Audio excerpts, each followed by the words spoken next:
Good morning, my dear students. Hope you all are doing well. As you know, our country is going through the crisis of COVID-19. We all have to be at our homes and have to stay safe and healthy.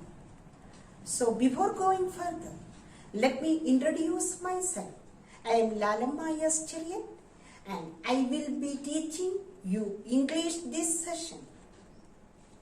Fine, let's begin our class.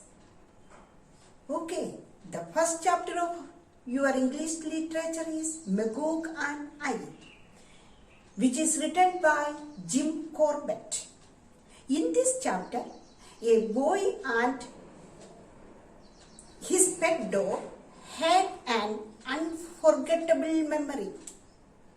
Okay, let's understand its summary. So, according to the story, Tom is a boy who had two dogs. One was Poppy, a red dog, which he found in the street of Cairo, and another Magog, a white spaniel. Now, Puppy was friendly, but Magog made himself protector of Tom. Also, Magog never allowed Tom to go close to dense forest as there were wild animals in the jungle. One morning, Magog and Tom went to the forest to tease the peafowls. Peafowl means peacock and peahen. Okay, so Tom took a gun also with him, and they both set off a path used by birds and animals to chase the peafowls. After about half a mile, they came to an open space in the forest, where they saw 7 peafowls back to back sitting together. Waiting for a few minutes, Tom sent Magog to chase them. And when peafowl was chased by dog, they flew and sat on branches of trees. This was loved by Magog, and when Magog kept them on the trees, Tom tried to shoot them down. After a while, as Magog was chasing, he entered at least 100 yards into the dense forest. Suddenly, Tom heard the peacock cry, followed by a frightened cry of Magog and the angry roar of a tiger. Then Tom understood that the peafowls had led Magog on to a sleepy tiger. Now all of them started expressing their surprise and fear in their own way. Magog was barking furiously and was running, whereas the tiger was roaring and was chasing Magog. Both were coming towards Tom. Also a peacock making sound came sailing through the trees and sat on a branch just above Tom's head. All this thing made Tom afraid, and his only desire at that moment was to go somewhere far away from this mess.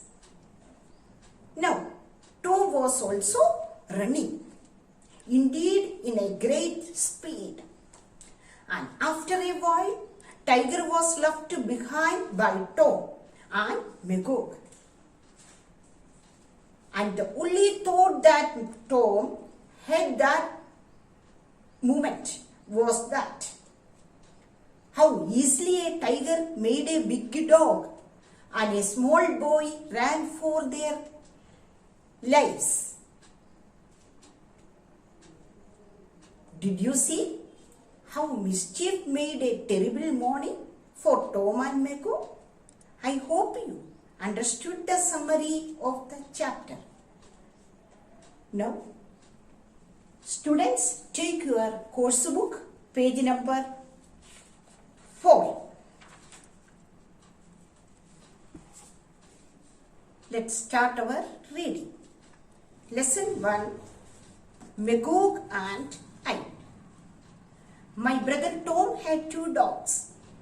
Poppy, a red dog, which he found starving in the street of Kabul, and Magog, a white spaniel. Poppy had no use for small boys, but Magog made himself my protector and showered all his affection on me. He was big enough to carry me for short distance. It was Magog who taught me not to pass close to dense forest covering which wild animals might be sleeping. He could walk noisily through the jungle as a cat. One morning, Magog and I set out to try to bag a peafowl. The jungle through which the road ran was the haunt of leopards and tigers. I loaded my gun. Magog and I set off on the game track. A number of jungle fowls and several peafowls crossed the track in front of us, but I could shoot none of them. After about half a mile, we came to an open glade, and as we stepped out on it, 7 peafowls in a single file crossed as its other end, waiting for a few moments. We crept forward to where the birds had crossed, and then I sent Magog to chase them up. When peafowls are chased by a dog in thick jungle, they fly and sit on branches of trees. And as I was at the stage when even a sitting bird's was difficult to shoot, it could take Magog's and my combined efforts to bring down a peafowl. Magog loved to put peafowls up on the trees and dashed around barking at them. While he kept them on the trees, I would try to shoot them down. The 7 peafowls, however, did not fly, but took to their legs. Magog chased them and entered at least 100 yards into the dense bushes and trees. Suddenly, I heard the squawks of the peafowls, followed immediately by a frightened yell from Magog and the angry roar of a tiger.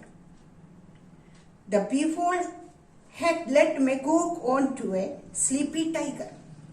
All of them were expressing their surprise, fear and resentment in their own way. Magog, after his first yelp of fear, was barking furiously and running, and the tiger was roaring and chasing him, and both were coming towards me.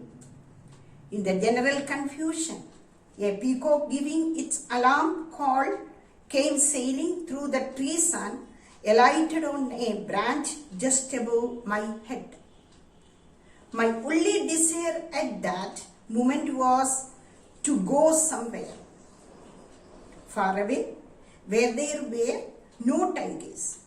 Magog had 4 legs to carry him over the ground, whereas I had only 2. So, without any feeling of shame for deserting a faithful friends, I picked up my feet and ran as I had never run before. Magog soon overtook me. The roaring behind us was left behind. I can picture the tiger now. I could not do so at that time, sitting in the open glade and laughing. Tigers laugh at the sight of a big dog and a small boy running for their dear lives. While all that he was doing was to shoo away a dog that had disturbed his sleep. Jim Corbett. Then students, some new words are here. First word, peafold, game track, glade, scox, yelp, resentment, alighted, deserting, shoe. Now, word meaning. Peafold. Peafold means peacock and peahen. Game track. Path used by birds and animals. Glade. A space in a forest. A space in a forest. Squawks. Of a peacock cry. Yelp. A sudden short cry of pain. Resentment. A feeling of anger. A feeling of anger. Alighted. Came down from the air. Deserting, leaving alone. Shoo, chase away. Shoo, chase away. Please students, write these words and word meaning 5 times in your rough copy. Students, do read this story and learn these words. Till we meet next time, you all must be thorough with these words. Okay students, thank you.